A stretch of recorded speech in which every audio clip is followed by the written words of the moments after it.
good to see you. Oh my God, it's so good to see you. Thank you for having me on. Absolutely. Now, Kimberly and I know each other because she was in a sitcom called According to Jim, with Jim Belushi. Yes. And you were right next door to me because I was on a sitcom called Less Than Perfect with Andy Dick. Yeah, and we used to ride the same elevator all together. the time. And those dressing rooms had like the thinnest walls. Do you remember that? Yes, we did have thin walls. Like everyone could hear each other's So you could hear Andy Dick acting so crazy all the time. Yeah. So it was good. So we were in the same building together. Yeah. And now I get to see you now. And I get to see you, and you're doing so great. I'm so happy Thank you, for girl. Thank you. You know, it's so funny because it's very rare for an actor's very first movie to be so iconic. Like, my first movie, the role, I didn't even have a name. It was Woman at the Golf Course. And the movie was called Pauly Shore is Dead. Oh, my gosh. Nobody remembers my movie, but your movie, it was a huge hit. Father of the Bride. Yeah. I have to say, I saw Father of the Bride 6 times. Are you serious? It was such a fun movie. Oh my gosh. With Steve Martin. So like, that was your first time out. How was that for you? That was insane. I was 19 years old. I was a sophomore in college, and I got cast. I mean, I'd been in one ABC after school special, so it wasn't my first role. Yeah. But yeah, it was like being shot out of a cannon. It was insane. Really? Yeah, it was terrifying. I had this one scene where I had to cry, and all my anxiety was around this scene, because I didn't know yet, like, how to make myself cry in a healthy way, you know? Yeah, and so we shot it so many times. Nancy Meyers loves to do, and Charles Shire, they love to do a lot of takes. Yeah. And so it got to like take 50, and it was that scene. And you're with still the trying to blender. cry? Well, you remember that scene? Yes. Yeah. Do you know that scene with the blender? She gets the blender and she's From her like dad. breaks down. Yeah. And I was like, I can't cry, I can't cry, I can't cry. And then I started thinking, I am not gonna be good enough to be an actor in this business, and that made me cry. Oh, really? And so I started bawling. Oh my gosh, that's so funny, because normally you think of something really heavy and you're like, I just want to work again. I do. It's gonna be my last job. Oh, great, I'm crying. I was like, let's go. You're like, action, action. But it's so funny because Father of the Bride, like, it has millions of fans. Like, I've watched it a bunch of times. And one of the millions of fans is your husband, Brad Paisley. Stalker. Okay? Music star. Oh, you said, I say husband, you say stalker. So, oh my gosh, he's a baby. Brad Paisley, like, let me tell you something. No celebrities were watching Pauly Shore is Dead when I did my movie. But, like, how'd you guys meet? Okay, well, that's a weird story. He was on a date with another girl. Okay. And that's not the night we met. That's the night he saw me on screen, which is why I call him a stalker. Okay. And that was their movie, and they saw it like 6 times or whatever. Really? Yes. And then she went and broke his heart, apparently, and he went and wrote some great, don't awe for that. Come on, whose side are you on?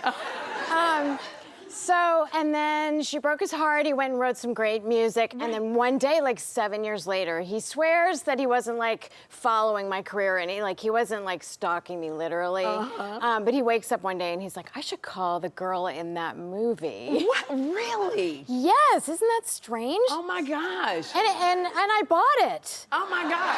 And we've been married for 22 years. 22 years. Yeah. Girl. I mean, not for nothing. I always look at Lenny Kravitz and Jason Momoa and go, I should just call them. I never, you know, but wow. So y'all celebrated your 22nd wedding anniversary. We did. Now, and now congratulations on that, because in Hollywood years, that's like 180 years y'all been married. No kidding, I know. So, you know, this is what's interesting, because most actresses don't take on like the husband's name. And you did that. So you're Kimberly Williams-Paisley. I'll tell you. Was that a hard decision to do? No, I didn't even think about it. Everybody tried to talk me out of it. Yeah. And I hyphenated, so I kept mine, but I added his, and I totally regret it. You do? Now, tell me why you regret it. It's too long. It is long. It is so hard to say. That's and hard to put on the screen, Oh too. my, well, it also, but it takes up a lot of room. So I'm like, hey, really. That's not terrible. But yeah, and so it's funny because Brad was like, well, just drop it. Like, put it back to Williams. But I can't do that now. Yeah, because we don't think there's something wrong with the marriage. Right, Yeah, I can't do that. Like, you got to keep it. I got to keep it. But if you're ever considering hyphenating, just don't. Well, you know, it is because when I go Kimberly Williams-Paisley, It's a mouthful. I got to make sure I say it the Yeah, right way. it's a tongue twister. It's a tongue twister. Yeah. But that's so cool that you got a progressive husband that's like, I do. I'm secure, babe. Yeah. You don't have to. Yeah, it was sweet. Okay, so we're sitting here talking, and people would, I did not know. I think a lot of people would never know that in 2022, you completely lost your voice. Like, I'm listening to you. Yeah. I didn't know that. What happened? Gosh, I was on stage and I was at an Alzheimer's event, which was my event. I put this thing together. My mom passed away from Alzheimer's disease. We have this great fundraiser. We'd raised like $2 million. Congrats. Thank you. But I come waltzing out to like welcome everybody, and I open my mouth, and I've got no sound comes out of my mouth. Really? And the next day, still wasn't back. And then what happened was like a year and a half of me trying to figure this out. Finally, I went to the Vanderbilt Voice Center, and they gave me 2 procedures. The first one, I had paralysis in my laryngeal nerve, which is also a tongue twister. And first they gave me some filler. So I looked 20 years younger on the inside. Oh, really? Internally, you were amazing. Yeah, it was amazing. But then that wore off. Okay. And then they had to go in and do a permanent surgery, which I was awake for. You had to be awake for this. I had to be awake. Why?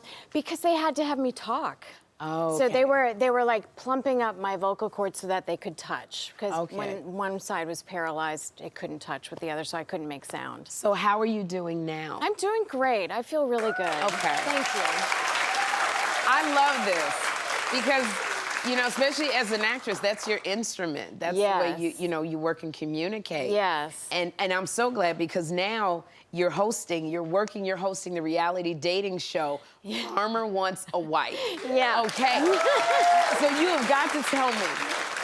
And this show is doing so well. Is it the second season? Or This is the third season. third It's my season. first season as the host. But Okay. this is like the most successful dating show that exists on the planet. It's something about a farmer. Yeah, You know? there's 4 farmers, but this show has been in like 34 countries. So It's tell me resulted about in it. over 500 children that have been born from the couples and like Really? over 200 marriages. Really? So they stay together? These girls really want to be on a farm? You seem so shocked. I just, because I could be a farmer's wife. I'm not cleaning no cows and stuff like that, but... Tell me about it. I totally understand. Because you live on a farm. I do. I have never cleaned a cow on our farm. Okay, you do the good stuff. No. It's so funny because speaking of like, finding love and Brad Paisley, I just got a little bit of a bone to pick with your husband. Okay. Okay, I was in Hollywood. Brad Paisley came to the Laugh Factory. Yes. He saw me on stage. I don't know. Hysterical. Okay, he saw me on stage and Yeah. we sat down and I said, because I always shoot my shot.